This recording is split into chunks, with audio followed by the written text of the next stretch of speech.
Phew. This is not good parenting. G'day, you cheeky dogs. Today we are doing a deep dive into the Bluey episode Dance Mode. I'm going to be going through all of the Easter eggs and hidden details, the pop culture references and cameos that appeared in this episode, the real life locations, the Aussie references. I will definitely also be discussing and answering like the most asked question about this with the post office and what Bandit was trying to change his address on. And of course, we will talk about the music and the theme of this being about peer pressure. So if you love Bluey as much as we do here, don't forget to hit that like button down below, that subscribe button, and that bell for notifications so you know whenever I release any other Bluey videos. And with that being said, let's dive into Dance Mode. Can we get the bill? Bluey, inside voice. Oh, can we get the bill? But you said you wanted it. Bluey, inside voice. But she said she wanted it. Bingo, sometimes does your outside voice say yes when your inside voice really means no? Oh yeah, like this. Now, I do want to round this out by talking about the themes from this episode, specifically the idea of peer pressure. However, I did see on Reddit a few people brought up the idea that this episode was about consent. Feel like that was more Yoga Ball was focused on that idea of consent, whereas this one is really more focused on the idea of peer pressure and wanting to say yes to please others and not disappoint them. Music! Bingo, can I please use dance mode on your dad? Well, it's just... Pretty please. Okay, yes. Oh, thank you, thank you, thank you. I also feel like this is one of the reasons why so many people can relate to this episode as well, because it can be a real struggle to stand up for yourself against family because you don't want them to think badly of you or you don't want them to be upset. But it also means that it is very easy to be taken advantage of by those that you love because they know you so well. And that's exactly what happens to Bingo in this episode over and over again by her dad and her mum and Bluey. Dance mode? Yes, okay. Yeah, yes, no button. That thing sounds good. Please, Bingo. Pretty please. Okay. Hooray! And I really like that the whole point of this episode was teaching that saying yes under certain circumstances does not really mean yes. Bingo, sometimes does your outside voice say yes when your inside voice really means no? Oh yeah, like this. It's not a yes if it's under pressure. It's not a yes if you're being bargained with. It's not a yes if you're being coerced. It's not a real yes. Well, I took one too, but I asked. We all asked. And she said yes. Didn't you, Bingo? Yes. See? So what are we meant to do then? And I loved that they showed Bingo obviously using the yes no button. A few people did feel like this was maybe a bit of a reference to AAC devices. So they're kind of devices that people who with autism use to help communicate their feelings across as well. And I could see how this could be a link to that. So why is she upset? Is it because people keep taking things from you without asking? Yes. I thought so. But I do really like that this episode had a really good way of showing what your inside voice can look like versus your outside voice as well, and what happens when people don't take into account what you literally look like or how you're feeling or your tone of voice. I did really appreciate the parents in this admitting when they did something wrong and also offering to make it up to the kids as well. I said I was sorry, kid. It's my fault. I thought you'd finished. I was still very hungry. How can we make it up to you, Bingo? Yeah, name your price. So not just doing that whole like, well, I'm the parents or whatever kind of situation, like actually treating the kids like they are human beings and that they deserve respect as well. Can you think of a way that we can make it up to you? Whoa, hang on. Yes. So the post office scene, because like I said, this was the most asked question basically that I could find whenever I was doing my research notes for this. So the first question is, what is he trying to change? His driver's license. What he's holding is like the Queensland driver's license. It's yellow. We see his face on it. Now we do see the actual driver's license in Brownie Bear, but obviously this is a different one. Whereas the dance mode one is just like a kind of like blank looking one. How can I help?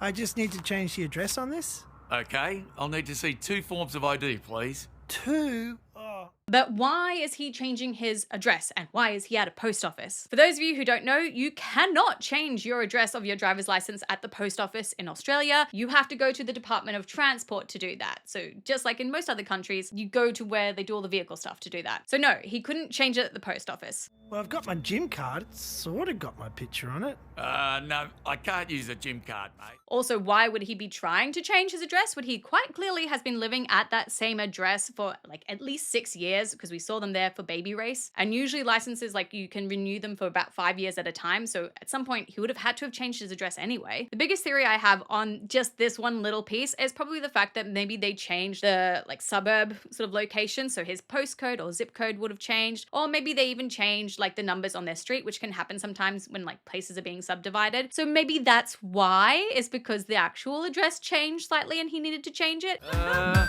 you okay? I'm fine. Just ignore this. But again, it doesn't make sense that he's doing it at the post office because that's not where he can do it. So really, this whole situation is just a plot device and is monkey singing songs. Look, it's just monkeys singing songs, mate. Don't think too hard about it. But speaking of addresses, the real life locations from this episode are amazing. And if you ever come to Brisbane, you can basically just recreate this whole episode if you really want to. As always, if you get the chance, go check out Bluey Locations on Instagram. The guy there does such fantastic jobs of showing the side-by-sides, and I always recommend people go and check him out and give him a follow.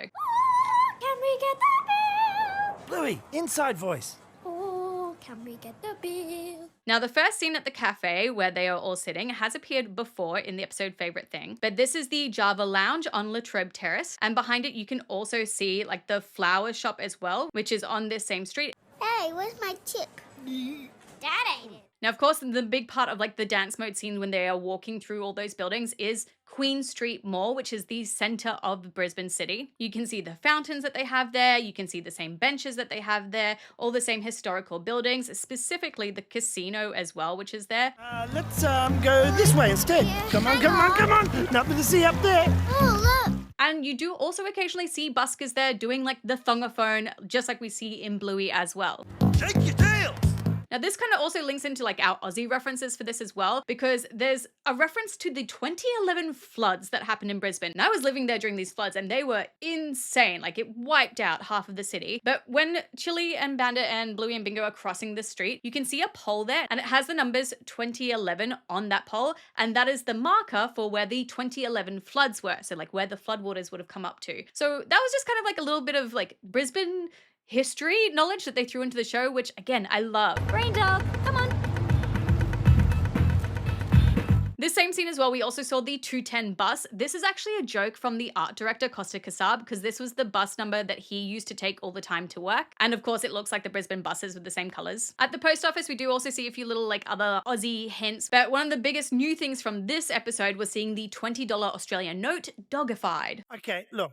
I'm going to buy your last dance mode off you for 20 bucks. Bandit, no. Whoa, $20 bucks? You could buy a yes, no button. So the dog on it is John Flynn in real life, and John founded the Australian Inland Mission and Royal Flying Doctor Service. Okay. Hooray, let's go. Phew. This is not good parenting.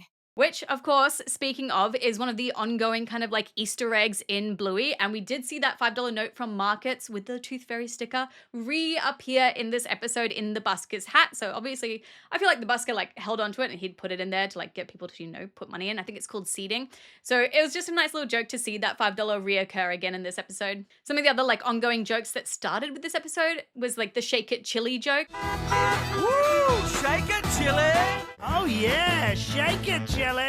And some of the other ongoing ones was the Morning Wendy one. Morning, Wendy. Morning, Wendy!